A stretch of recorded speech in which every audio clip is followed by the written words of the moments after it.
Hello mga kabosing, it's me, Boss Yuri, ang batang magala. Ramdam niyo na ba ang Pasko mga kabosing? Siyempre dito sa bayan namin, ramdam na namin.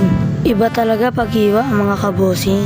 Iba talaga kapag Mayor Irene Maniquez. Baka mayor po namin yan. Maganda talaga pag may pagalitong ilaw mga kabosing. Talagang mapapahinto ka pag nakita mo to. Hihinto ka dahil kuha ka ng picture. Siyempre yan naman yung hilig natin mga Pilipino. Picture doon, picture dito mga kabosing. Siyempre nagpa-picture rin kami dito. Pagkatapos namin nagpa-picture dito, punta naman kami dito sa Bilem. Grabe, ang ganda talaga mga kabosing.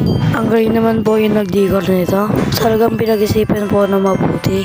Sumunod naman na pinunta namin dito. Siyempre kailangan natin magtanggal ng tsinelas mga kabosing. Masarap siguro mahiga dito mga kabosing. Nakahiga tapos pinagmamasdan yung mga ilaw.